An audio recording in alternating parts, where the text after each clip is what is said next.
자, 우리 그제 392페이지 10번에 공개공지 나오죠? 공개공지. 그 외에 동그라미 3번 다 봐주세요. 우리 시험에 한 번씩 등장하는 지문입니다. 우리가 아까 1조 확보의 높이 제한했죠? 그 2층 이하로서 높이가 얼마? 8m 이하. 2층 이하로서 엔더입니다. 2층 이하로서 엔더 높이가 8m 이하다. 이거는 조례가 정하는 바에 따라서 1조 확보를 위한 높이 제한을 적용하지 않을 수 있다. 자, 우리 대지에서 제일 많이 물어보는 게 조경하고 공개공지죠. 조경은 앞에서 나왔고 공개공지를 보는데, 자, 조경도 어디서만 했어요? 주상공, 녹간농자는 안 했죠. 오히려 안 하는 지역을 기억해야 돼요. 오히려 안 하는 지역. 조경은 녹간농자는 안 합니다. 그럼 공개공지도 어디는 안 해? 녹간농자는 안 합니다. 그런데 공개공지는 녹간농자 말고도 어디도 안 했어? 전전일 안 했죠? 전전일 녹간농자는 안 한다. 자, 전이 뭐예요? 전용주거. 전이 뭐예요? 전용공업. 일이 뭐예요?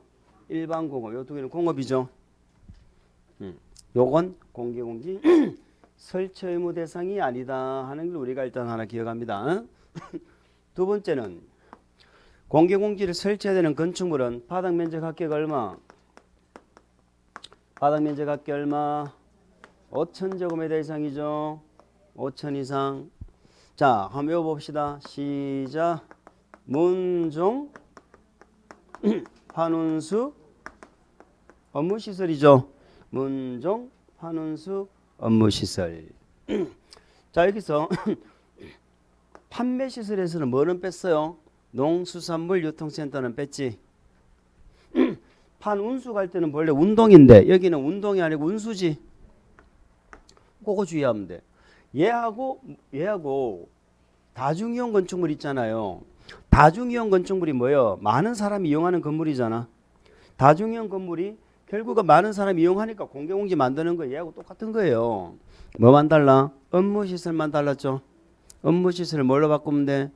의료시설로 바꾸면 돼. 의료시설 하면은 다중이용 건축물이야. 공개공지는 업무시설입니다. 이렇게 해서 한번 구분을 해주세요. 여기까지 가면은 공개공지는 끝났어. 공개는 끝났어. 자, 공개공지는 대지 면적의 몇 프로까지 설치한다? 대지 면적이 몇 프로 범위안에서? 10%라고 그랬죠. 대지 면적의 10% 범위안에서 뭘로 정해? 조례로 정한다. 공개공지 조경 면적 있죠. 조경하고 또 뭐 매장 문화재 현지 보존 조치 면적 있죠. 매장 문화재 현지 보존 조치 면적 이런 것들로 다 공개공지 면적으로 할 수 있다 없다? 공개공지 면적으로 합니다. 공개공지로 인정한다. 필로티 구조로 할 수도 있다 없다? 필로티 구조로도 하죠. 자, 공지라는 건 원래 건물을 안 짓는 게 공지잖아. 그런데 필로티 구조로 해가지고 의자 갖다 놓고 쉼터를 만들면 됩니다. 이런 것들을 공개공지를 만들면은 건축 기준을 완화시켜 주죠. 뭐를 완화시켜줘? 용적률과 뭐 높이, 용적률과 높이의 몇 배까지? 1.2배까지 완화시켜 주는데, 자, 대지 면적에 대해서 공개공지 면적 비율에 따라서 1.2배인데 만약에 조례로 정한 게 더 크다면 조례에 따라서 완화받으면 되는 거예요. 아시겠죠? 근데 용적률과 높이의 1.2배까지 완화 적용을 한다는 것입니다. 자, 그게 뭐 됐죠? 1번에 공개공지 확보 대상 지역 해가지고 필로티 구조로 할 수 있다 돼 있고, 대상 지역은 전전일 녹간농자는 뺀다. 주상공 중에서 전전일 빼고 녹간농자는 뺀다. 그래서 주거지역 중에는 뭐 전용주거가 없죠. 저 주거에는 전용 없다. 전 X. 상업지역은 전부 대상입니다. 공업지역에는 뭐가 없어? 전 1이 없죠. 그래, 전전일 없다. 이렇게 기억을 합니다. 확보 대상 건축물은 바닥 면적 합계 5천 이상인데 문종, 판운수, 업무시설 이렇게 기억을 해줍니다. 다 됐죠? 다 설명이 들어갔고, 거기 뭐 5번은 확정 적용은 우리 시험에 물어본 적은 없어요. 제가 한번 설명을 드려보면 공개공지 등의 설치 대상이 아닌 건물이죠. 아니잖아. 그래도 공개공지를 설치하죠. 그러면 완화시켜 준다 이 말이에요. 용적률 높이를 완화시켜 준다 이 말이 똑같이 무슨 말 이해하셨죠? 완화시켜 준다 하는 그런 얘기고 괄호 안에는 무슨 말이냐? 주택법에 따른 사업계획 승인 대상인 공동주택 중 주택 외의 시설과 주택을 독일 건축물로 건축하는 것 이렇게 돼 있죠. 외의 공동주택은 제외한다 이렇게 돼 있죠. 참 우리 한국말이 어렵다 그죠? 응? 무슨 말이냐면 우리 주택법으로 아파트를 짓잖아요.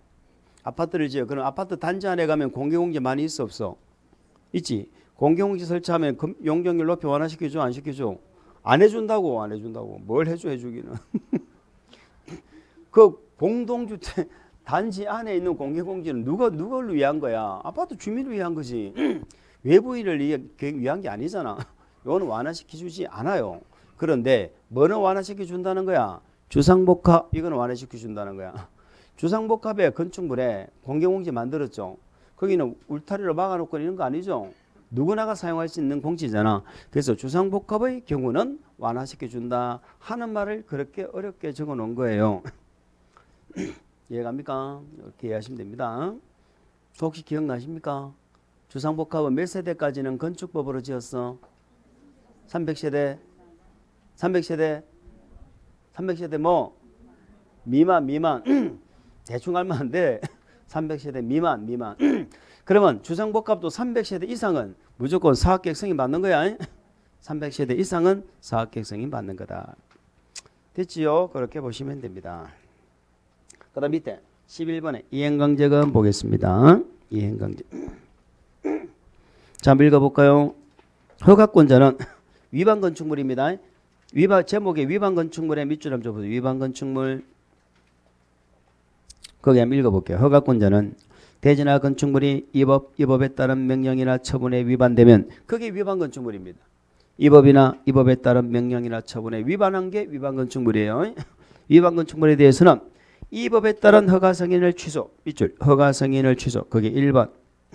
허가 승인을 취소할 수도 있고 두 번째 그 건축물의 건축주부터 가로 묶어 보세요. 건축주, 시공자, 관리인, 소유자, 관리자, 점유자 등 그 점유자까지 그들을 뭐라고 불러? 건축주 등이라고 부르죠. 건축주 등에게 자, 두 번째 뭐 한다? 공사 중지를 명한다. 그게 밑줄 2번. 공사 중지를 명한다. 2번.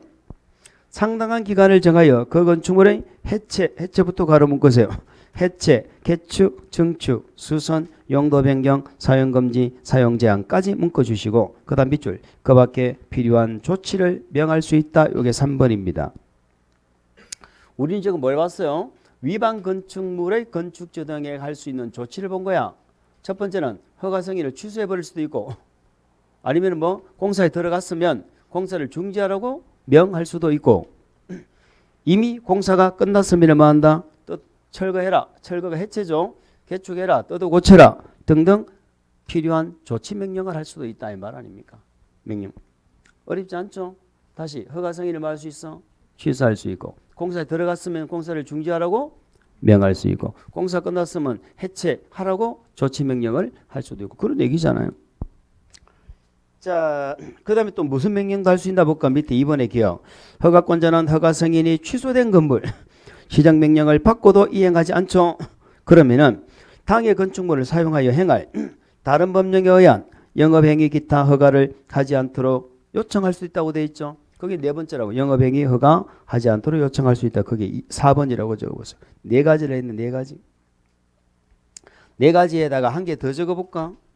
그게 이행강제금입니다. 위반 건축물에는 뭐를 부과할 수도 있어? 이행강제금을 부과할 수 있다. 이런 얘기죠. 이행강제금을. 그래서 위반 건축물의 건축주에게 할 수 있는 사유를 네 가지, 지금 5가지를 지금 우리가 한번 본 겁니다. 그런 게 있다라고 이해하시면 되는 거예요. 그런데 기존 건축물이 있죠. 예를 들어서 기존에 있던 건물이 법령을 위반하는 경우가 있어. 기존에 있는 건물이 왜 위반하게 됐을까? 예를 들어서 우리 집이 3층짜리인데 내가 여름철만 되면 옥상에 올라가서 탁 밑에를 굽어보면서 담배를 피우고 있는 그런 옥상이 있었는데요. 어느 날 3층에 탁 올라가서 내리다 보니까 군부대가 들어선 거야. 그래서 군부대를 들었었는데 나하고 눈이 마주쳤어. 그 다음날 국방부에서 연락이 왔어. 철거하라고. 집 철거하라고. 나하고 눈 마주쳤잖아. 철거해 이러는 거야. 그럴 수 있어 없어? 있다고. 그게 기존 건축물이 이런 국방상, 이런 무슨 국가안전보장상 문제가 되잖아요. 공익상 유해한 건물이 되어버렸죠. 내 의사랑 관계 없잖아. 근데 철거를 명령할 수 있다 이 말이야. 그러면 기존 건물은 오로지 뭐만요? 철거해라, 떠도 고쳐라 이런 시정명령만 하지. 나보고 뭐 허가성의를 취소한다 말도 안 돼. 이 기존 건물인데 무슨 허가성의를 취소해? 공사중지 명령한다 말도 안 돼. 말 안 되지. 건물 다 지었는데 무슨 공사중지를 명령해? 오로지 철거하라 이 명령만 한다는 거야. 저는 기존 건축물에 관해서 이행강제금 부과할 수 있어 없어? 없지. 내가 잘못한 거 아니잖아. 지들이 나중에 들어와 놓고는 내 건물 좀 철거하라고 하는 건데 나보고 이행강제금 부과하면 안 돼. 행령 대집행은 할 수 있어. 내가 철거 안 하면 지들이 철거는 할 수 있지만 이행강제금이라는 거 없는 거야. 그러면 이행강제금은 누구한테 부과한다고? 위반 건축물의 건축주 등에게 부과하는 겁니다. 위반 건축물. 그래, 기존 건축물하고 비교하셔야 돼. 위반 건축물이 건축주 등이다. 자, 이행강제금 의의가 나와 있네. 일단 이행강제금은 자, 우리가 공법을 위반하면 벌을 받아요. 공법을 위반하면 벌을 받습니다. 그 벌을 우리는 뭐라고 그래? 행정벌이라고 얘기하지요. 행정벌을 받습니다. 근데 행정벌은 두 가지가 있었죠. 형벌이 있고 뭐가 있어? 질서벌이 있습니다. 형벌이 있고 질서벌이 있다. 요는 형법상의 형사처벌이고 사형부터 구류가료까지. 요는 과태료죠. 과태료. 어쨌든 얘들은 목적이 뭐라고? 과거의 잘못을 뭐한다? 과거의 잘못을 처벌하는 게 목적이다. 이게죠. 과거의 잘못을 처벌하는 게 목적이다. 과거의 잘못을 처벌하는 건 생각날 때마다 두드려 패는 거죠.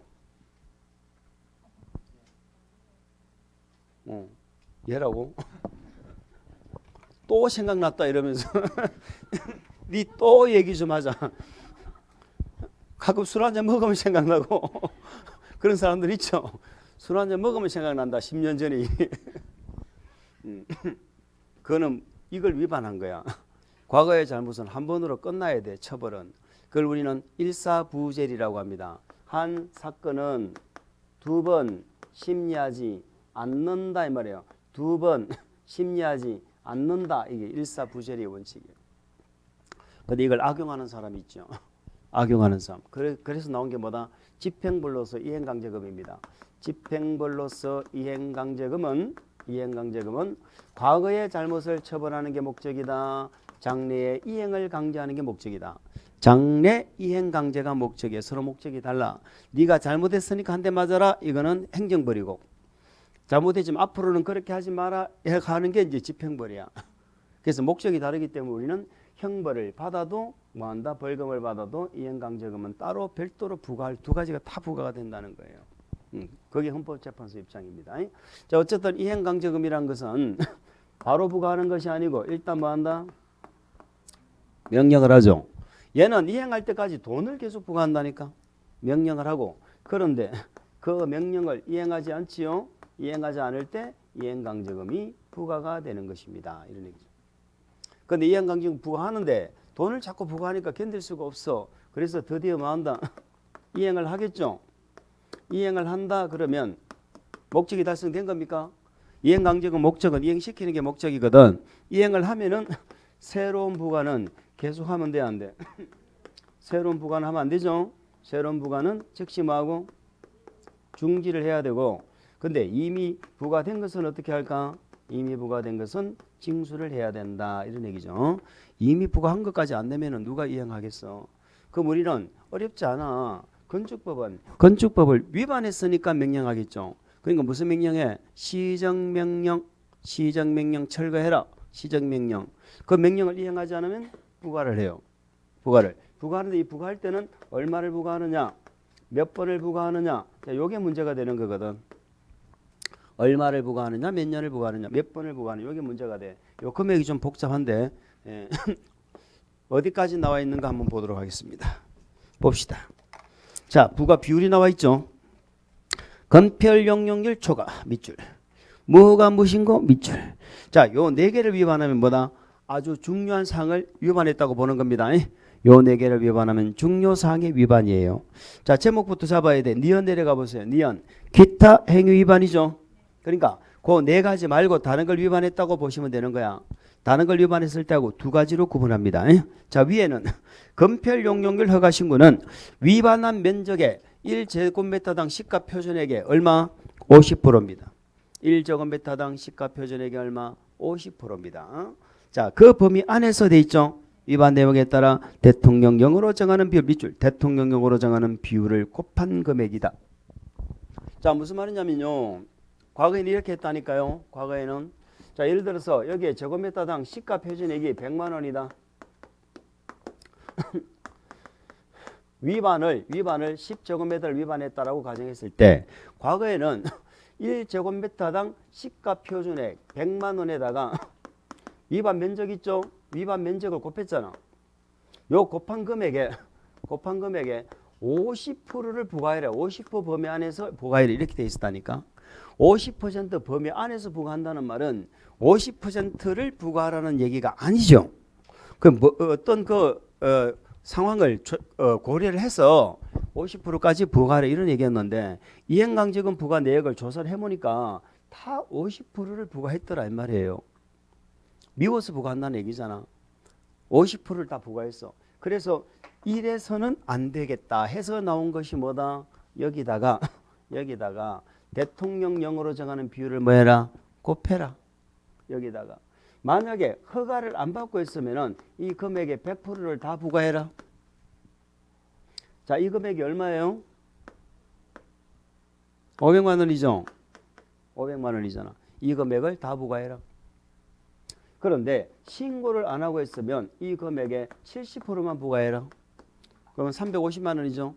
만약에 용적률을 또 초과해서 지었네. 그러면은 90%를 부과해라 이 말이죠. 이 금액의 90% 얼마야? 450. 건폐율을 초과했으면 이 금액의 80%를 부과해라 이 말이죠. 이해가세요? 그래서 용구 건파리라고 그랬죠. 용구 건파리. 용구가 뭐 하고 있어? 건파리 하고 있어. 용구가 건파리. 용구 건파리. 제가 지금 우리 고향 친구 2명을 지금 팔아먹었잖아. 용구가 나왔죠. 용구. 앞에 산택이 나오잖아. 산택이. 산택이는 어디서 나왔어요? 응?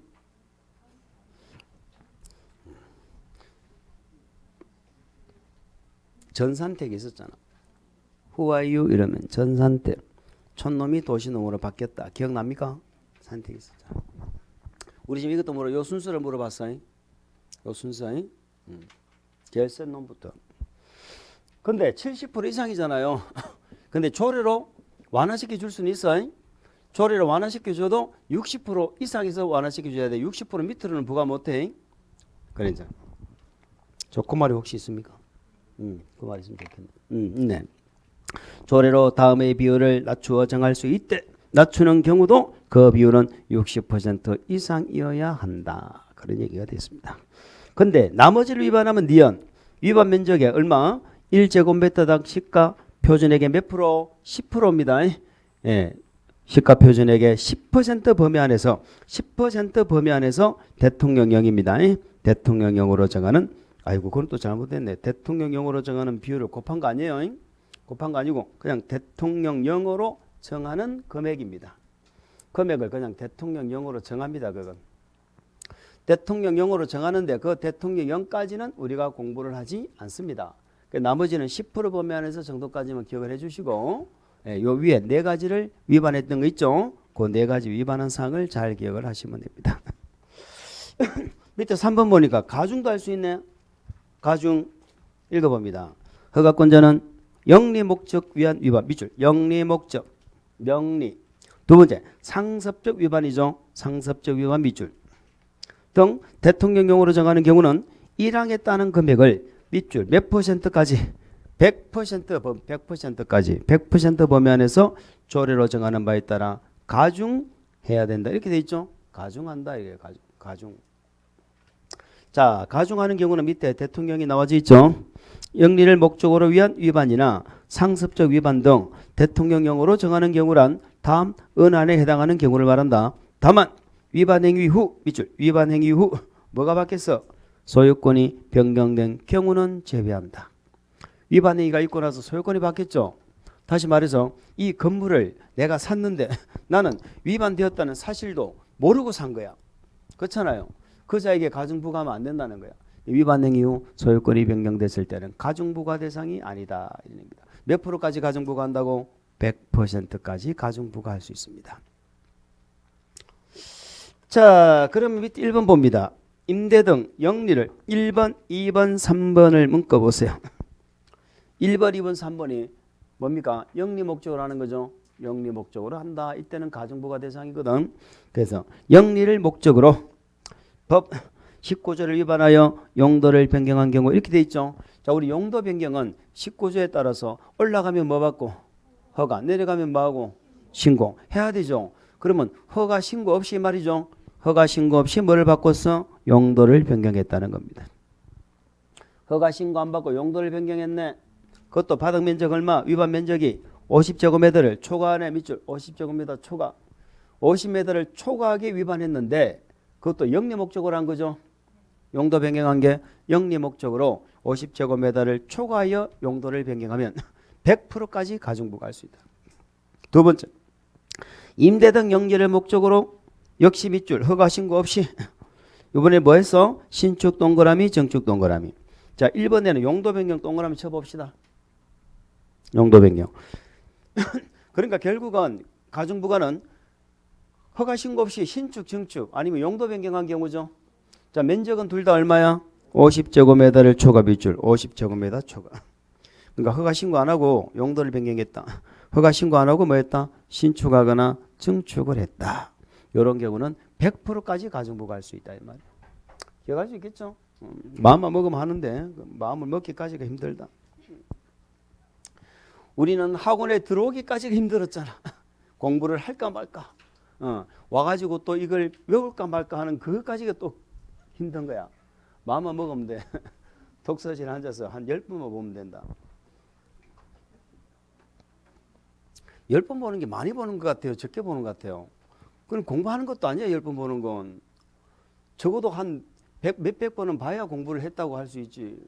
그거 두세 번 보고는 내가 봤는데 기억이 안 나고 그거는 욕심이요. 그런 세상에 그런 욕심이 어디 있어? 아니 사법고시 보는 사람 몇 천 번을 보고 가도 시험에 떨어지는데 책을 딱 넘겨도 어디 뭐가 있다는 거 알고 시험에 가도 떨어지는데 그거 두세 번 보고는 내가 공부를 했는데 기억이 안 나누니 그거는 가져서는 안 될 욕심이야. 10번 본다고 이야기하면요. 그건 아무것도 아니에요. 그거는 적어도 100번은 보고 가야 되는 거예요. 100번 하면 천문학적인 숫자 같죠?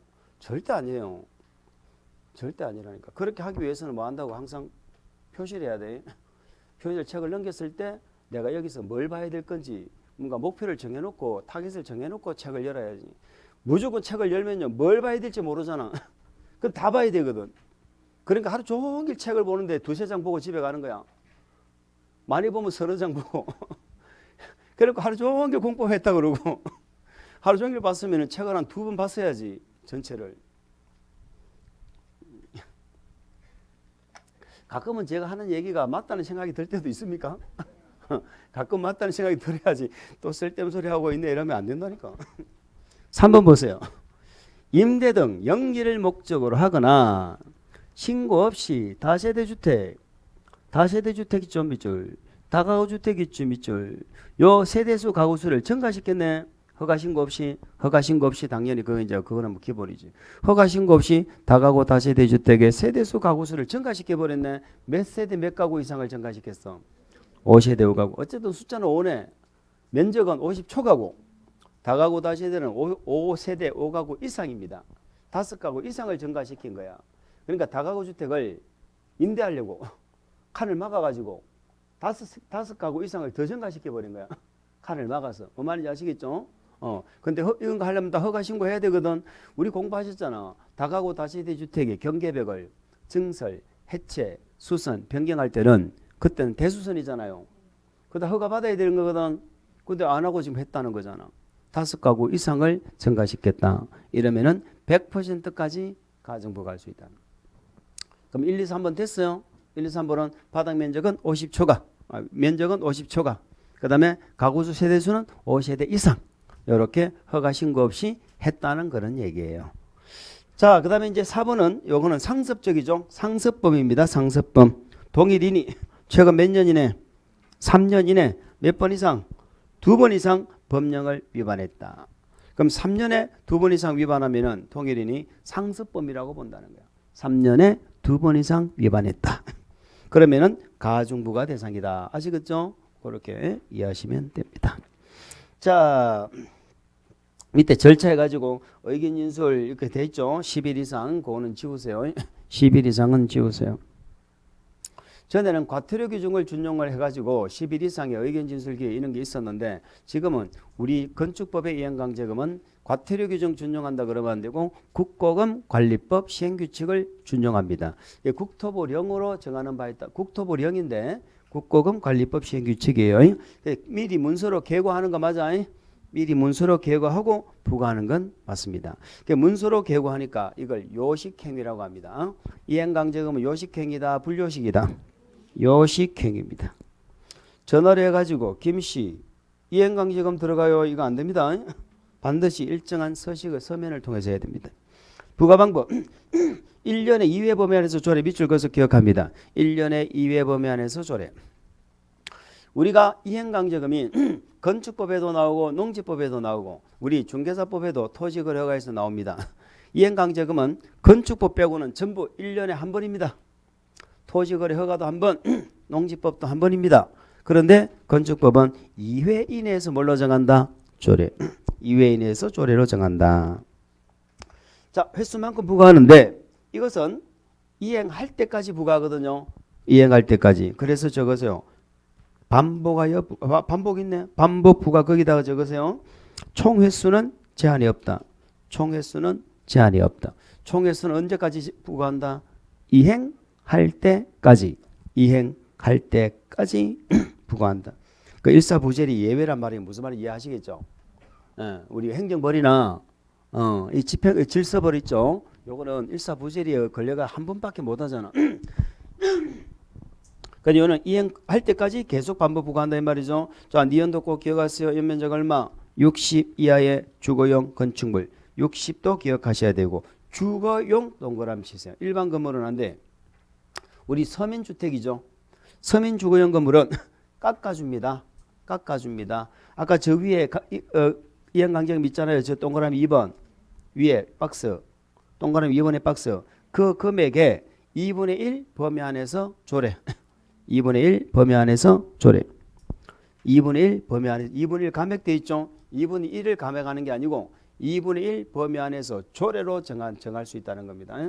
2분의 1 범위 안에서 조례로 정할 수 있다. 60제곱미터 이하의 주거용 건축물.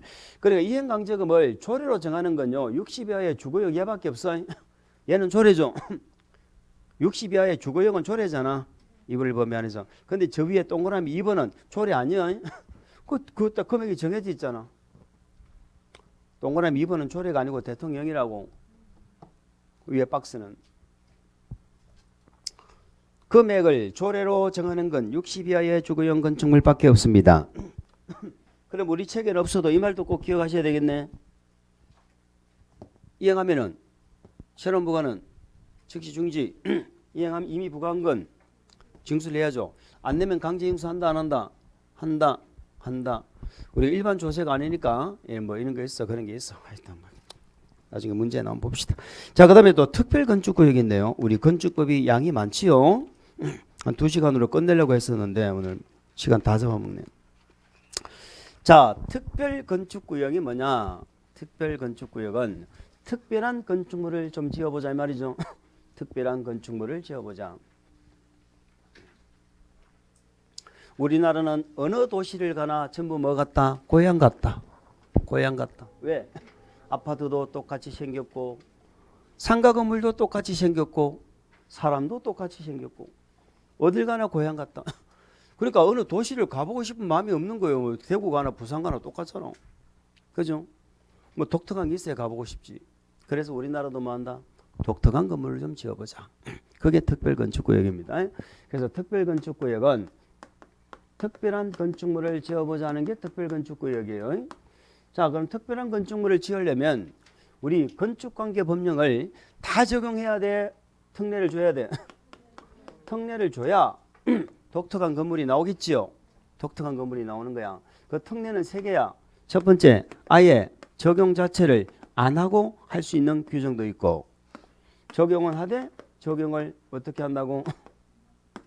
완화하여 적용하는 경우도 있고, 아니면 통합 적용하는 경우도 있고. 우리가 통합 적용이라는 말 들어봤죠? 언제 들어봤어? 일요일 날 들어봤잖아. 썬데이. 통합 적용은 뭐야? 같이 쓰는 거지. 여기 뭘 같이 쓰더라? 아름다운 주공 만들자고 그랬잖아. 미, 주, 공.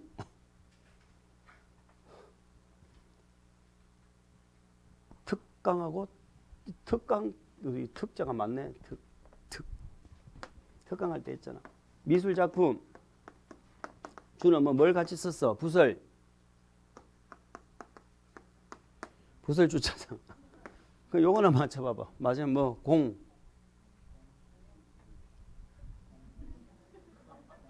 공 동그라미.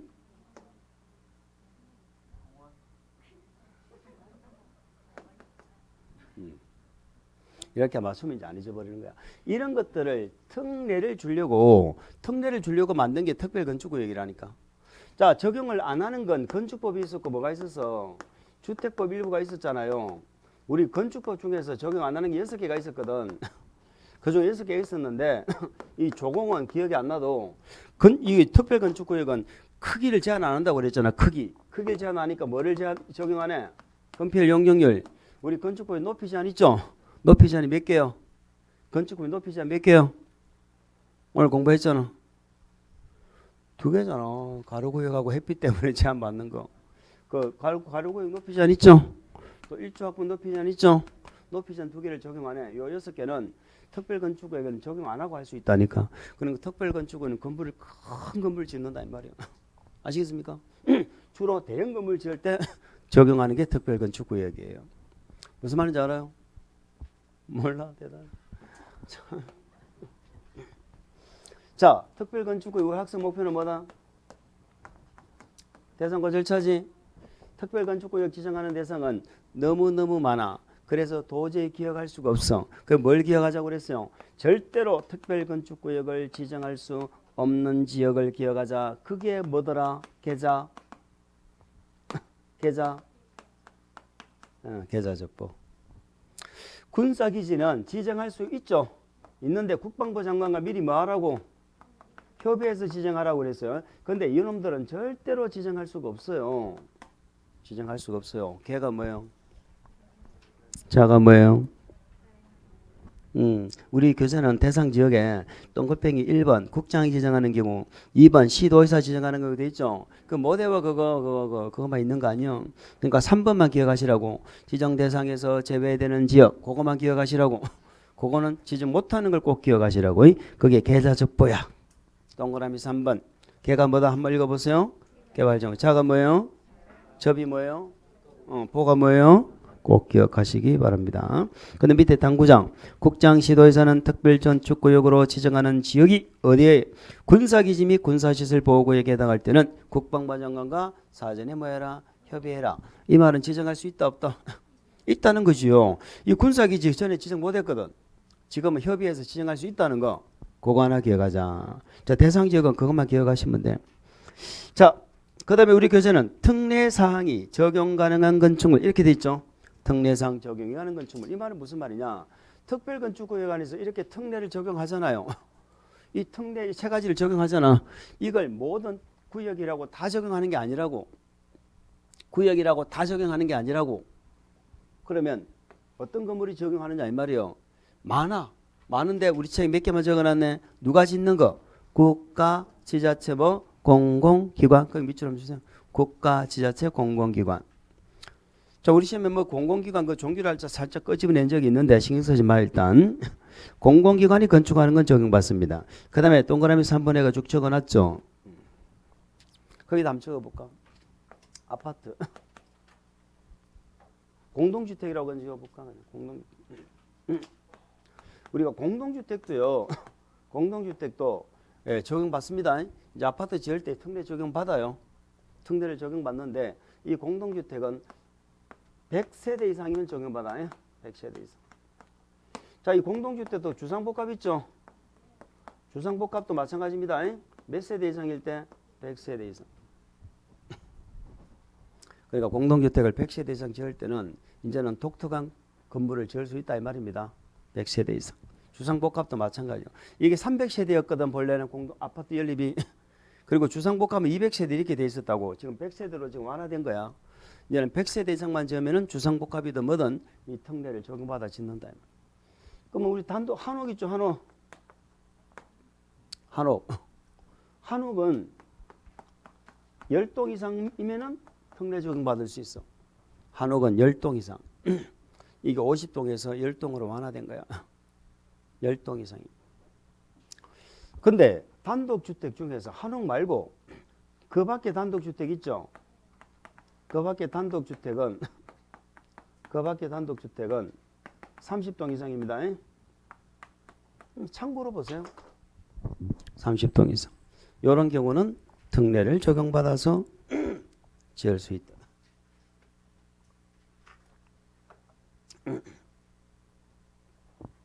자, 그래서 두 번째 칸은 그거예요.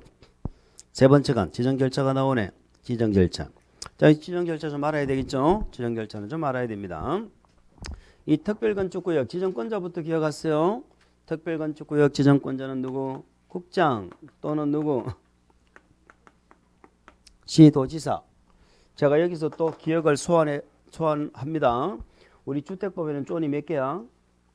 주택법에는 존이 3개. 자, 전부 국장이 지정했는데 누구는 시도의사도 지정하더라. 무슨 존?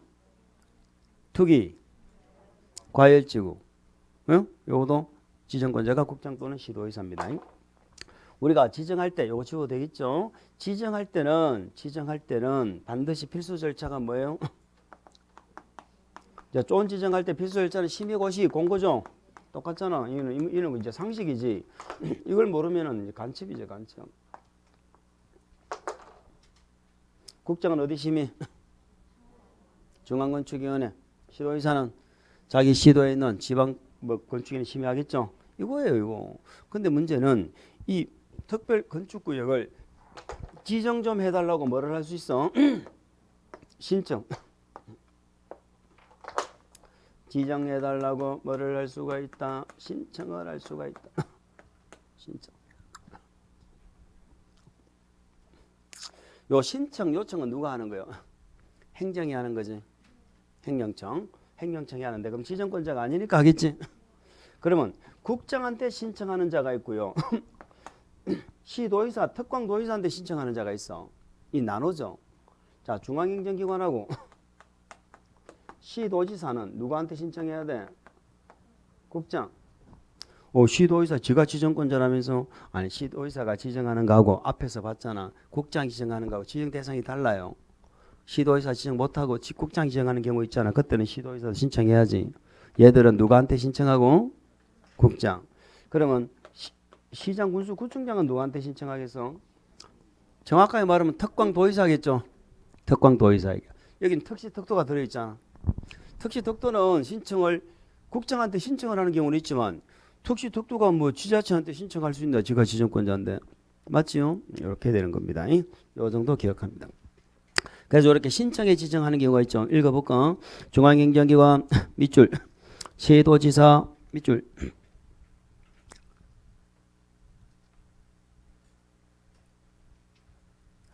는 특별건축구역 지정에 필요한 경우는 특정 서류를 갖추어 중앙행정기관 시도의사는 거기부터 가야 되겠다. 세 번째 줄.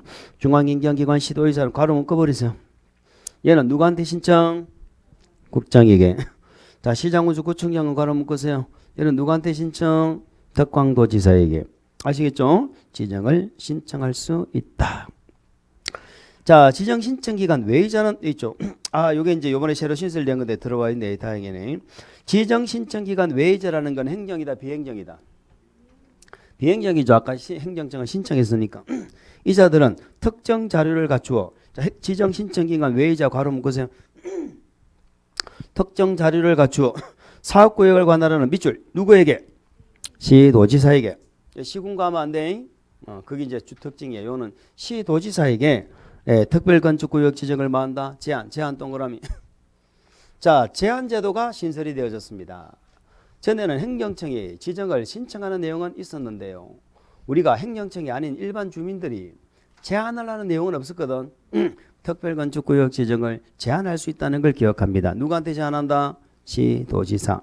제한하면 뭐가 퍼뜩 생각나? 두 가지 생각나야지. 제한하려면 동의받아야지. 동의. 반영 여부 알려줘야지. 그죠? 동의받고 반영 여부 알려줘야 되잖아. 그것도 여기 당연히 나올 거 아닙니까? 자, 3번 보세요.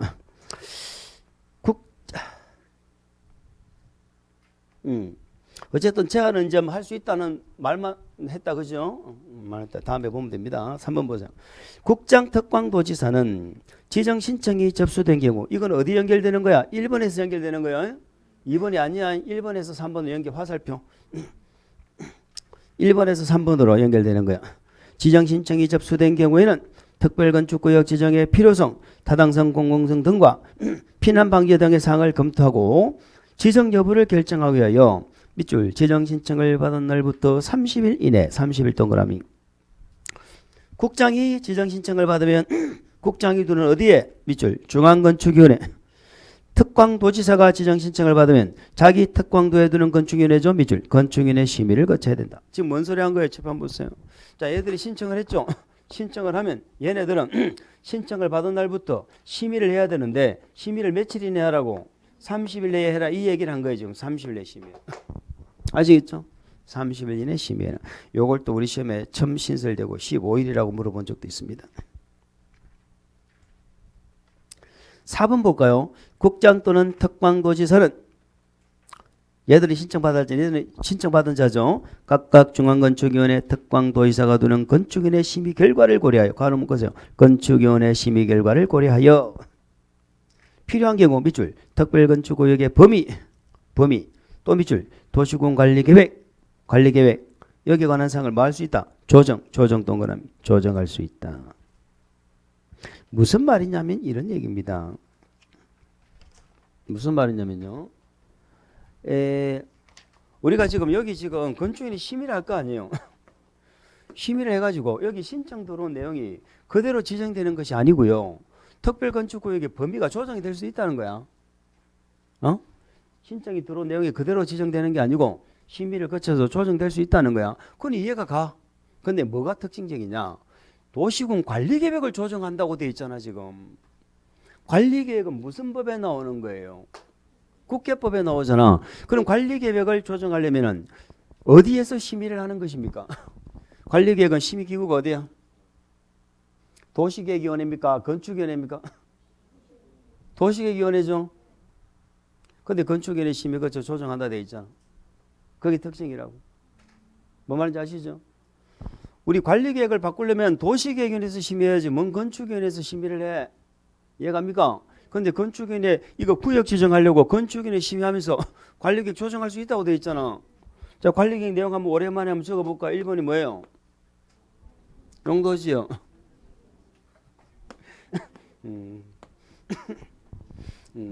정말로 마스크가 우리의 관계를 돈독하게 만들어주고 있다. 2번이 뭐야? 용도구역. 3번이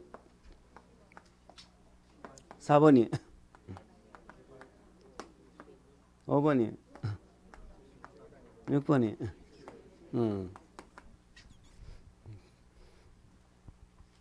요걸 바꿀 수 있다니까. 요걸 건축의 심의로 말 돼 안 돼? 안 된다니까. 근데도 지금 할 수 있다고 돼 있잖아요. 요거는 안 됩니다. 특별건축구역 지정하기 위해서 건축인의 심의를 통해서 관리계획을 조정할 수 조정이 변경하는 거잖아. 할 수 있는데 아무리 그래도 용도지역 지구의 변경은 돼 안 돼? 안 돼. 자, 그럼 이런 말이 나와요. 자, 우리 책에는 이제 안 보여도 이렇게 이해합니다. 특별건축구역 지정고시 됐잖아. 하면은 관리계획이 결정된 것으로 본다. 이게 바뀐 것으로 봐주는 거야. 조정할 수 있으니까. 단 얘는 안 돼. 이렇게 기억하면 돼. 아시겠죠? 그럼 특별건축구역이 지정고시가 되면 용도지역 지구구역이 변경된 것으로 본다. X. 그렇지. 그렇게 하면 하나 기억하자. 그게 뭐다? 그게 4번이 내용이 되겠습니다. 그럼 5번은 뭐냐? 자, 국장 시도에서는 필요한 경우 직권으로 직권 동그라미 직권. 그러면 1번, 3번, 4번 있죠? 1번, 3번, 4번 빼고 1번, 3번 있죠? 1번하고 3번은 신청이라고 적어주세요. 1번, 3번에다가 신청. 1번, 3번은 신청기관의 신청으로 지정하는 것이고요. 4번은 5번이죠? 5번은 지정권자가 직권으로 지정하는 겁니다. 5번 앞에다가 직권이라고 적어주세요. 그럼 제가 물어볼까? 특별건축구역은 신청기관에 신청이 있는 경우에만 지정할 수 있다. OX. X. 지정권자가 직권으로 지정할 수 있다. 물론 심의 거쳐서 그렇게 이해하시면 됩니다. 넘기세요. 넘기세요. 자, 국장시도에서는 특별건축구역을 지정하거나 변경한 경우는 관번호 공부에 고시해야 되겠죠. 고시하고 신청기관에도 송부해라 이렇게 돼 있네. 나머지는 읽어보시면 될 것 같습니다. 자, 그 다음에 밑에 지정해제라고 되어져 있죠. 우리 지금 물어본 적은 없는데 한번 참고하시기 바랍니다. 그게 뭐 박스 안에 3번에 보니까 특별건축구역을 지정했더니 5년 이내에 구역 지정 목적에 부합하는 건축물 착공이 하나도 안 이루어지고 있네. 그러면 구역 자체를 뭐 할 수 있다? 해제할 수 있다. 이런 얘기죠. 뭔 말인지 아시죠? 참고하시기 바랍니다. 물어본 적은 없어요. 거기 나왔네. 국계법에 따른 관리계획 결정인데, 자, 이게 무슨 말이에요? 특별건축구역을 지정고시하면 이런 말이 앞에 빠진 거야. 특별건축구역을 지정고시하면 지정하면 국계법에 뭐가 밑줄 도시군 관리계획이 결정된 것으로 본다. 근데 괄호 안에 뭐는 안 돼? 용도지역 지구구역은 안 돼. 이런 뜻이죠. 이해됐어요? 자, 특례 밑에 특례 동그라미 제목에 특례는 몇 개요? 3개지. 첫 번째 뭐 적용을 안 하는 것, 적용을 하되 뭐 하는 것, 완화하는 것, 그다음 뭐 하는 것, 통합 적용하는 것. 요 3개가 있다는 것입니다. 자, 1번에 특별건축구역에는 건축물에 대해서는 다음의 규정을 밑줄 적용하지 아니할 수 있다. 배제하는 게 우리 건축법의 일부와 주택법의 일부인데 우리 기억해 보니까 대지 안에 조경 있죠? 조경. 그 다음에 대지 안에 공지 있죠? 공지 있잖아. 세 번째. 그게 조공이야. 조공. 이런 공개공지 아니에요? 아니고. 그 다음에 건폐용역률 있죠? 건폐용역률 밑줄. 높이 제한 2개 있죠? 밑줄. 그러니까 건폐용역률 높이 제한을 적용 안 하니까 건축물의 규모 자체를 규제를 하지 않는다. 이렇게 보시면 되는 거예요. 2번은 안 보셔도 돼. 3번도 참고만 하십니다. 그런데 말이죠.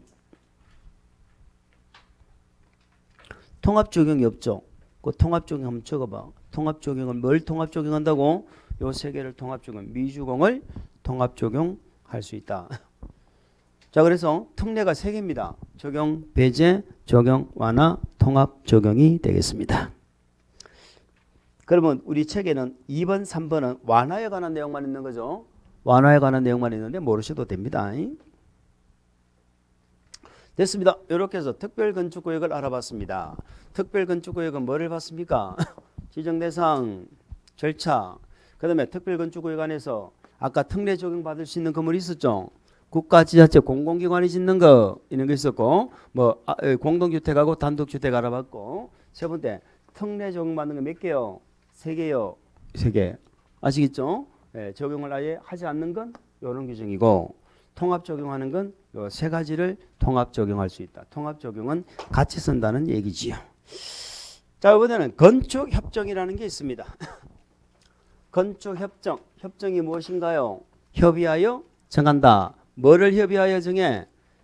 건축을 아시겠죠? 근데 실질적으로는 건축만 협정하는 게 아니고요. 건축, 대수선, 리모델링 이런 것들을 말한다고 협정을 체결하는 거야. 자, 건축 협정을 체결합니다. 자, 건축 협정은 우리가 이렇게 이해를 하시면 된다고 했습니다. 건축 협정은 자, 요런 그림을 생각하면 돼요. 도로가 있고요. 그래도 앞에 이렇게 진을 치고 있는 이런 대지들은 괜찮아요. 그런데 요 뒤쪽에 있는 땅들 그리고 땅들이 막 이상하게 생겼어. 요런 땅들. 자, 여기에 기존에 뭐 건물이 있는 땅도 있을 수 있고요. 맹지도 있고 짜투리 땅도 있고 그래요. 이런 땅들이 있어. 그러면 이 뒤쪽에 있는 이런 땅들 짜투리 땅이나 이런 땅들은 쓸모가 없죠. 근데 여기 건물이 있어. 왜 건물이 있어? 현행 건축법으로는 못 짓지만 조선시대 때부터 건물이 있었다니까. 근데 이 건물이 오래돼가지고 낡아서 만약에 철거를 해버리잖아요. 다시 못 지어 여기는. 맹지에다가 건축 기준이 안 맞아. 짜투리 땅이라서. 그래서 이런 쓸모없는 인간들을 인간이 아니고 쓸모없는 땅들을 모아가지고 힘을 합하면 어떻게 된다고? 아주 쓸모없는 특공대가 되는 거예요. 우리 영화 같은 것도 있잖아. 범죄자들 모아가지고 뭐 특공대 만들어가지고 그런 영화 있죠. 똑같은 거예요. 이것도. 그러니까 니들이 각개전투 해가지고는 아무 쓸모가 없어. 그러니까 모이자. 모여가지고 이 여러 필지를 하나의 대지처럼 해가지고 건축 계획을 짜는 거야. 건축이나 대수선이나 리모델링 하는 계획을 짜는 거야. 그게 건축협정이에요. 그럼 여기 제목이 건축협정이지만 실제로 건축협정만 하는 게 아니고 대수선협정, 리모델링 협정을 체결하는 거지요. 하나의 대지처럼 하니까 이런 통합적용이라는 말이 또 나오겠지. 같이 쓰는 거야. 여기 얘만 보면은 지금 맹지인데 하나의 대지로 보니까는 도로가 있죠. 그래서 도로도 같이 써. 나중에 건물 지을 때도 같이 건축물을 어디다 지을까 위치를 협정하겠죠. 그래서 상가 같으면 상가 건물을 뒤로 물리고 앞에다가 주차장을 만들고 통로 입구에다가 그죠? 여기다 뭘 만들고 조경도 하고 이런 식으로 하나의 대지처럼 건물을 짓는다. 이게 건축협정이에요. 그런데 요거는 뭐라고 생각하면 돼? 가장 작은 규모의 재개발입니다. 우리가 규모가 큰 재개발은 어디서 해? 정비법.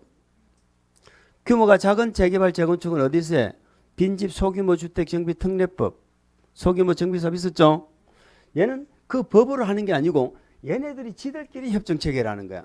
그러니까 공익성이 있어 없어? 없어. 그래서 얘는 우리가 정비법에는 조합 만들고 이럴 때는 일정 비율만 동의하면 되잖아. 얘는 100%가 동의를 해야 되는 거야. 100%가. 아시겠죠? 그러면 여러 소유자가 모여가지고 이렇게 건축협정을 체결하면은 하기가 쉬워요? 어려워요? 어렵죠. 그래서 여기는 건축협정을 체결하려면 적어도 누가 주도를 해야 돼? 지존이 주도해. 지존이 주도해야 된다니까. 지존하면 누가 생각난다고? 그렇죠. 북한의 뚱땡이가 생각난다면. 그럼 지존이 주도하면 돼, 안 돼? 된다니까. 요즘에는 뭐 김여정이도 마치 마음에 안 들면은 막 날려버리고 그렇게 하는 모양인데 걔들은 화장을 이상하게 시키죠. 총을 쏴서 화장을 시키죠. 총을 쏴가지고 사람이 없어져 버리도록 만들어버리네.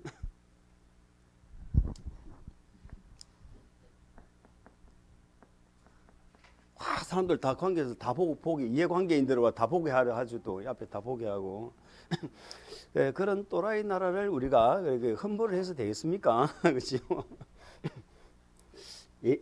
예전에 모 지역에서요, 제가 이거 일본이 우리나라 우방입니까? 적입니까? 그러니까 일본이 우방이에요, 적 아니에요? 이러더라고. 북한은 이러니까 말을 못해요. 그럼 나 깜짝 놀랐어. 와, 우리나라 군인들이 애들 군대 가가지고 어디를 보고 지금 총을 들고 있습니까? 그러니까 말을 못해요. 근데 무조건 세뇌를 당했는 거야. 지금 우리나라 큰일이다 싶은 생각이 들더라고. 일본은 적이고 북한은 이게 우리나라 민족이고 이렇게 생각하는 거야. 그 민족들이 뭐 한다고 지금 고사포를 쏴가 사람을 죽이고 이러는데, 만약에 제가 수업하는데 졸면 어떻게 돼요? 바로 끌려 나갑니다. 바로 끌려 나갑니다.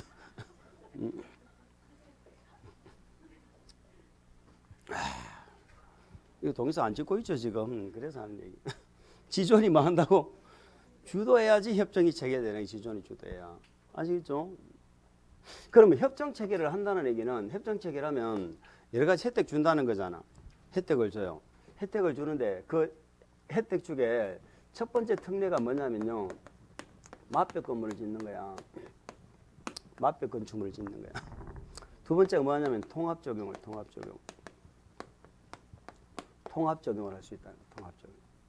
요 두 가지 특례를 적용받으려고 만다 협정을 체결한다. 자, 문서는 좀 읽어볼까요? 자, 건축협정. 토지 또는 건축물의 소유자 밑줄, 지상권자 밑줄, 지상권자 등. 대통령 영향하는 자 돼 있죠. 그 뒤에다가 지상권자 등 다음에다가 이해관계자라고 적어보세요. 이해관계자. 그러니까 여기서 소유자 등은 소유자뿐만이 아니고 지상권자 누구까지? 이해관계자 등 이해관계자까지 포함합니다. 이런 자들을 묶어서 뭐라 부르자? 소유자 등이 전원합의. 요걸 갖다 우리 지금 물어봤죠. 이거는 공익성이 없기 때문에요. 전원이 합의해야 돼. 전원이 과반수동 이러면 안 돼.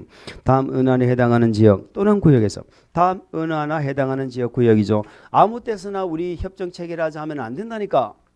그래서 그게 지존주도야. 건축 밑줄, 대수 밑줄, 리모델링 밑줄 여기에 관한 협정 체결하는 거야. 이걸 우리는 줄여서 그냥 건축협정 이렇게 부르는 거예요. 실제로는 건축, 대수선, 리모델링 협정이지요. 자, 거기에 지가 뭐다? 지구단위기획구역이죠. 예, 전부 재개발하는 동네야. 지자의 동그라미. 존이 뭐다? 존이 디귿에 있네. 예, 재정비 촉진 특별법에 따른 존치지역 뉴타운 사업이죠. 요게 지존입니다. 주가 뭐야? 니은. 우리 정비법의 주광인견 사업이죠. 도가 뭐야? 도시 재생 활성화 지역이죠. 도시 재생 활성화 지역입니다. 그래서 현 정부가 뭐 재생 사업 한다고 하는 거예요. 그게 주도예요. 지존 주도입니다. 지존이 주도해야 된다. 동그라미 2번 내려갑니다. 1에 해당하는 지역 중 둘 이상의 토지를 소유한 자가 괄호 묶으세요. 둘 이상의 토지를 소유한 자가 만약에 한 명이죠. 그래도 된다 안 된다? 된다. 이때는 그 토지의 구역을 건축협정 대상 지역으로 협정을 체결할 수 있고 이 경우 토지 소유자 1인을 협정 체결자로 본다. 됐습니다. 자, 3번은 뭐냐? 협정 체결한다는 건 지들끼리 모여가지고 어떤 건물을 어떻게 짓자고 하는다는 얘기 아닙니까? 그럴 때 지들 마음대로 왜 법 지켜야 돼? 아, 당연하죠. 그거 얘기야. 준수해야 된다. 이법관계법령을 위반하지 아니할 것. 두 번째, 도시군 관리계획 위반하면 안 되지. 그 다음에 인가권자가 건축물의 건축, 대수선, 리모델링에 관한 계획을 위반하지 않을 것 이렇게 돼 있는데 그것도 뭔가 말이 좀 빠져서 이해가 안 되는데 무슨 말이냐면요. 협정을 체결하면은 협정서를 자기들이 협정 체결한 내용 있죠. 협정서를 작성해서 시군구한테 인가를 받아야 돼. 그럼 협정 체결하는 게 어렵지. 그러면 시군구 인가권자가 아예 건축 협정을 계획을 만들어 놓은 내용이 있단 말이에요. 어려우니까 계획을 아예 짜 놓는 거야. 그럼 그 해놓으면 그 계획을 위반하면 안 된다. 그 말이죠. 그 말이. 건축, 대수선, 리모델링에 관한 계획을 위반하지 말아라. 중요하지 않습니다. 당연한 거잖아. 위반하면 안 되지 뭐. 그건 중요하지 않아. 자, 건축협정은 다음의 사항을 포함한다. 건축은 건축물의 건축, 대수선, 리모델링에 관한 사항 이게 건축협정이라며. 두 번째 뭐도 정해? 위치, 용도, 형태, 부대시설 이런 걸 다 협정 체결한다니까. 그래서 어려워 쉬워? 어려워. 건축물의 위치 어디다가 지을까? 그 다음에 뭐도 정한다고? 용도. 이렇게 제가 말씀을 드렸죠. 우리 동네가 상업지역이야. 위락시설, 숙박시설이 가능한 동네야. 그런데 소유자들이 모여가 뭐라 한다고? 우리는 건전하게 살자. 우리 동네에 위락시설 못 짓게 하자 하고 용도를 협정 체결하죠. 그럼 상업지역이라도 위락시설 못 짓는 거야. 그래서 협정 체결하면서 위치나 용도나 이런 것들을 다 뭐한다? 협정을 체결한다 이 말이에요. 부대시설도 마찬가지죠. 지하층, 조경을 어디 할까? 그죠? 주차장을 어디 만들까? 이런 걸 다 협정을 체결해야 된다 이런 얘기 아닙니까? 됐어요. 그러게 그렇군 하고 이해하시면 돼. 넘어갑니다. 5번 소유자 등이 건축협정을 체결하면은 당연히 협정서 작성해야 되겠죠. 협정서 작성 안 하면 되나? 그거 어떻게 짓자는 게 협정서인데. 협정서에는 다음의 사항이 명시된다. 참고만 하시면 돼. 내려갑니다. 2번 건축협정 운영회라는 게 있습니다. 이는 임의기구라고 돼 있죠. 협정체는 협정서 작성, 협정관리 등을 위하여 필요한 경우는 협정자 간, 체결자 간에 자율적 기구로서 뭐 운영회를 둘 수 있다. 참고하시고 얘들 만들려면 과반수 동의받아 만드네. 참고만 하세요. 자, 우리 이제 3번은 알아야 됩니다. 이렇게 협정서를 작성해서 뭐를 받아야 돼? 인가 받는다는 걸 기억하세요. 인가권자가 사실상 시군구거든. 협정 인가권자의 인가를 받아. 자, 이 경우 인가 신청을 받은 인가권자는 인가를 하기 전에 인가권자가 두는 밑줄 건축인의 심의. 당연히 심의 거쳐서 인가하겠죠. 이 건축협정 자체가 건물 짓는 내용이잖아. 심의 거쳐서 협정인가를 합니다 하는 걸 기억하세요. 협정인가를 받습니다. 자, 이렇게 해서 협정을 작성해서 인가를 받았습니다. 이제는 그 다음에 알아야 될 내용이 뭐냐? 자, 인가를 받은 사항을 뭐 할 수도 있어요? 폐지할 수도 뭐 할 수도 있다. 변경할 수도 있죠. 한 번 인가 받았다고 계속 가야 되는 거 아니잖아. 우리가 다시 변경하자 할 수도 있고 아예 폐지를 해버릴 수도 있다는 겁니다. 그동안에 우리가 공부하신 건 폐지 변경은 무슨 행위다? 새로운 행위지. 새로운 행위면 다시 해야지. 그러니까 변경인가 폐지인가 받는 거 맞아. 그런데 변경은 똑같이 하는 거예요. 얼마가 합의해야 돼? 똑같이 하라니까. 전원 합의지. 전원이 합의해야 된다고 그랬잖아. 그런데 폐지는 좀 다르죠. 폐지는 전원이 합의하는 게 아니고 과반수 동의. 아시겠죠? 그걸 기억하시는 거야. 그래서 밑에 동그라미 2번부터 볼까? 협정 체결 대상 토지가 둘 이상의 특시 시군구에 뭐하고 있다? 걸쳐져 있다. 걸쳐져 있다. 아니 특도는 왜 안 나왔을까? 특도하고 걸쳐지는 경우가 있어 없어? 말도 안 되는 소리지. 그러니까 이런 말 특도 없다 그러잖아. 특도 없다. 특도 없는 말이지. 이때는 협정 체결 대상 토지 면적의 밑줄 과반이 속하는 면적이 과반이 속하는 인가권자한테 인가받는다 이런 얘기죠. 이해할 수 있어요? 이 경우 인가 신청을 받은 인가권자는 협정을 인가를 하기 전에 다른 시군구하고 물론 협의해야 되겠죠. 그거 하나 참고하시고 3번 인가권자는 협정 인가했으면 공고한다 안 한다? 한다. 하면은요 그 동네가 뭐가 되느냐면은 건축 협정구역이 되는 거야. 협정구역. 그러면 이제는 다른 사람들도 알죠. 저 동네 협정 체결됐대 그러잖아. 그런데 아까 이게 제가 지웠지만 이 하나의 대지처럼 건축협정을 체결했지만 전부 자기 필지에 관해서는 개인적으로 권리 행사 다 합니다. 팔아먹을 수도 있고 저당자 앞에 먹을 수도 있고 다 하는 거야. 그러면 만약에 누군가가 그 구역 안에 땅을 샀어. 그러면 그자도 그 협정 체결 따라야 돼 안 따라야 돼? 따라야지. 그 지위를 그대로 승계를 한다. 그런 얘기입니다. 그런 얘기죠.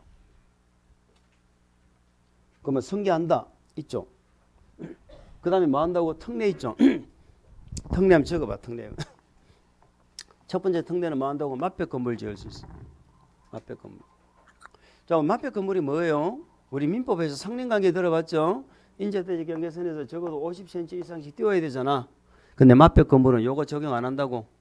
응? 50cm 띄우는 거 적용 안 한다고. 그러면 짜투리 땅들 남죠? 요런 땅들을 이용해서 텃밭도 만들고 조경도 하고 할 수 있다 이 말입니다. 그리고 요런 혜택도 있고 이 맞벽 건물을 짓는다는 것의 의미는요. 우리 건축 허가 받고 나중에 착공 신고하고 사용 승인 받죠? 하는 걸 따로따로 할 필요 없어. 그냥 한 사람이 대표자 한 사람이 하면 돼. 그래서 시간이나 어떤 경비도 절약할 수 있는 이런 혜택도 있다. 맞벽 건물이고 두 번째는 통합 적용이죠. 통합 적용은 아까 제가 뭐라고 그랬어? 같이 쓴다. 아까 특별건축구역의 통합 적용은 뭐 했어? 미주공. 그러면 여기 건축협정에서 통합 적용은 아까 협정 체결하려면 누가 나왔어? 지존이 나왔잖아. 지존이. 이제는 통합 적용은 지주가 나와. 지주. 요 지주도 악덕 지주야. 그래서 지주 이름이 조건이야. 조건이. 그래서 이 악덕 지주 조건이 사망 죽었어. 그래서 뭐 했어? 하관을 했어. 하관. 관을 내리는 거 하관이야. 지주 조건 하관이야. 또 지주 조건 사망이래 가지고 사망이 뭔지 모르면 안 되고. 지주 조건 하관. 지가 뭐냐면 뭘 같이 써? 지하층. 지하층 같이 씁니다. 그다음에 부설 주차장. 이게 조경이야. 조경. 조경 건물마다 따로따로 할 필요 없어. 그다음에 건폐율이야. 건폐율. 여기는 용적률이 없어. 용적률이 없어. 하가 하수 처리 시설이야. 하수 처리 시설. 개인 하수 처리 시설. 하수도 만드는 거. 이 관이 뭐야? 그 유명한 관계야. 무슨 관계? 대지와 도로와의 관계야. 대지와 도로와의 관계. 대지는 도로 2m 이상 접해야 되잖아. 그런데 전부 같이 쓰니까 뒤에 맹지들도 다 도로에 접한 것으로 보는 거야. 요 6개를 통합 적용할 수 있다. 여기까지 우리가 기억하면 됩니다. 협정은 여기까지 기억.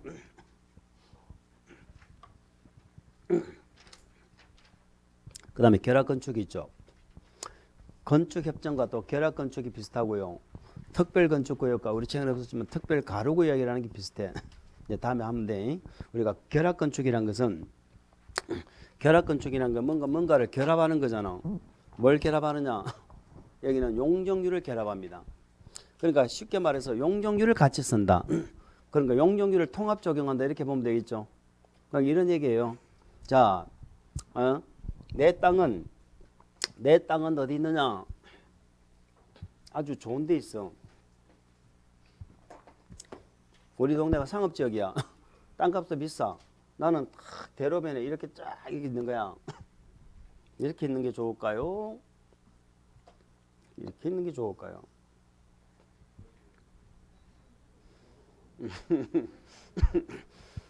이게 좋을 수도 있고 이게 좋을 수도 있어. 만약에 이렇게 좋은 땅이 있어. 근데 갑이라는 사람은 요 이면도로 안쪽에 땅이 있어. 여기는 높이 지어봐야 10층까지 지을 수 있는 데라고 치자. 여기도 10층, 여기도 10층. 10층까지 지어봐야 여기는 공실로 남 확률이 많아. 5층까지밖에 안 짓고 싶어. 근데 나는 10층까지밖에 못 짓는, 나는 20층 짓고 싶어. 이런 얘기야 지금. 이 상황이 이런 거야. 그런데 나도 20층까지 짓고 싶어. 나도 10층까지밖에 못 짓고 5층까지밖에 안 짓고 싶어. 나도 그죠? 그런 얘기라니까. 그러면 얘한테서 용적률을 사오는 거야. 용적률을 사와. 용적률 거래하는 게 결합건축이야. 용적률 사와. 나는 높이 짓고 니는 조금만 지어라 이 말이에요. 요게 결합건축제도입니다. 이거는 건폐로는 관계없는 거예요. 그러면 결합건축제도는 원래는 두 개의 대지에서 이루어지는 제도였어요. 작년까지는. 근데 올해부터는 3개 이상도 됩니다. 3개 이상의 대지에서도 결합건축이 가능해요. 한번 읽어볼까요? 다음 은안에 해당하는 지역에서, 자, 역시 우리는 어디에서 결합건축할 수 있나를 좀 기억하실 필요가 있는데, 대지 간의 밑줄 최단 거리가 몇 미터? 100m 냅니다. 이내에서 대통령령으로 정하는 범위에서 두 개의 대지의 건축주죠. 서로 합의하면은 두 개의 대지를 대상으로 결합건축할 수 있다. 뭐를 결합건축해? 적으세요. 용적률을 결합건축하는 거죠. 용적률을 통합하여 적용한다. 이렇게 표현합니다. 용적률을 통합하여 적용한다. 직선거리 100m 이내에 있어야 됩니다. 그리고 아무 때나 100m 이내에 있다고 되는 거 아니에요. 밑에 상업지역 있죠. 땅값 비싸니까 할 거 아니야. 땅값 싼 지역에서 이게 이루어지겠어요? 두 번째, 역세권이죠. 역세권. 세 번째, 주거환경 개선 사업이죠. 뭐 대통령은 없는데 그 밑에 한 개만 적어보자. 그 밑에 도시재생활성화지역. 아까 도시재생활성화지역 들어봤죠? 아까 지존이 주도했잖아. 지존이 주도. 여기도 주도가 나오죠. 그러니까 결합건축에도 주도 나오네. 협정에도 주도가 나오고. 그렇게 기억하자 말이에요. 아까 건축협정은 누가 주도했어? 지존이 주도했지. 여기 결합건축에 누가 주도해? 상여기가 주도하네. 상여기. 땅값 비싼 상여기가 주도한다. 상역 주도. 더 있는데 일단 그 정도만 일단 기억하자 이 말이에요. 상역 주도에서는 두 개의 대지 상호간에 결합건축할 수 있다. 이런 얘기가 되겠습니다. 그런데요. 방금 제가 3개 이상의 대지도 된다고 했죠. 3개 이상의 대지가 되는데 요렇게까지만 한번 적어볼게요. 3개 이상의 대지에서도 결합건축을 합니다. 근데 여기는 국가, 지자체, 공공기관 이런 자들이 보유 관리하는 건물이에요. 자, 얘들이 갖고 있는 건물하고 결합한다. 이럴 때는 3개 이상의 대지도 된다는 거야. 아시겠죠? 기억나는 데까지만. 두 번째, 빈집 있죠. 빈집이나 빈 건축물. 요걸 철거를 하고 없애버리고 뭐 하겠다는 거냐면 공원을 만들겠다는 거예요. 공원. 아니면 광장을 만들겠다는 거야. 아니면 녹지를 조성하겠다는 거야. 이런 거 있죠. 요런 걸 조성하겠다 그러면은 3개 이상의 건축물을 합해가지고 대지를 합해가지고 할 수 있다는 거예요. 물론 뭐 더 있는데 요 정도만 일단 이해합시다. 자, 3개 이상의 대지를 결합건축을 하려면 조건은 뭐냐? 요거는 대지 간 최단 거리가 500m 이내입니다. 아까 두 개의 대지는 최단 거리가 몇 미터였어? 100m 이내. 100m 이내. 물론 용도 지역이 같아야 돼. 아까 상여기가 주도했죠. 상여기. 무슨 말이냐면 상업지역이기 때문에 결합건축할 수 있잖아. 그러면 그 대지가 다 같은 상업지역에 있어야 돼. 역세권 개발구역 있죠. 그러면 다 역세권 개발구역 안에 있는 것끼리 해야 돼. 다른 지역에 있는 것끼리 하면 안 돼. 그 지역에 있는 건축물 중에서 2개의 대지는 100m, 3개 이상의 대지는 500m에 대해서 할 수 있다. 무슨 말인지 아시겠죠? 그렇게 기억하시면 됩니다. 자, 그렇게 대상 지역 정도는 기억을 좀 해주세요. 그리고 이번에 결합건축의 관리, 당연히 결합건축하면 대장을 작성한다. 그러면 왼쪽에 건축협정은 대장 작성했을까 안 했을까? 당연히 합니다. 다 대장에 표시 안 하면 큰일 나지. 대장이 적어서 관리해야지.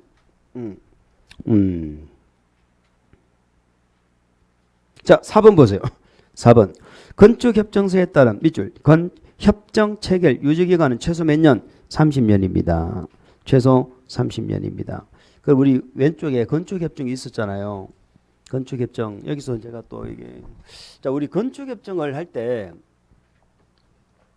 건축협정을 하면서 변경이 있었고 폐지가 있었잖아요. 폐지는 얼마가 동의하면 된다고? 과반수가 동의하면 되고, 이 폐지할 때 여기 특례 적용 받아 가지고 착공 신고를 했죠. 한 경우는 바로 폐지가 안 돼요. 그러니까 특례 적용하여 뭐 했다? 착공 신고했죠. 착수 신고했다면 이때는 바로 폐지가 안 돼. 이때는 20년이 지나야 돼. 20년이 지나야 폐지 인가를 신청할 수 있어요. 그러니까 요 20년하고 요 결합건축은 일단 두 개 이상의 대지가 결합건축했죠. 그럼 최소 30년입니다. 최소 30년 이상. 아시겠죠? 최소 30년 이상이다. 그런데 동그라미 5번 보세요. 결합건축 협정서를 폐지 동그라미. 물론 이것도 폐지할 수 있죠. 폐지하려면 어떻게 해야 돼? 전원이 동의입니다. 밑줄. 전원 동의. 해서 허가권자에게 뭐 하면 돼? 신고합니다. 밑줄. 허가권자의 신고. 왼쪽에 건축협정을 어떻게 했어? 폐지는 과반수가 동의해서 인가받았죠. 그런데 결합건축은 전원이 동의해서 신고한다. 이게 왜 전원 동의했느냐? 원래는 2명이 하는 거잖아. 2명이 하는데 폐지하려고 그러면 둘 다 지금 동의해야지. 그러면 전부 해봐야 2명밖에 안 되는데. 이제는 3개 이상의 대지도 가능하지만 전원이 동의한다는 걸 기억합니다. 아시겠죠? 됐습니다. 그 정도로 보시면 되겠네. 자, 오늘은 여기까지 하겠습니다. 자, 수고했습니다.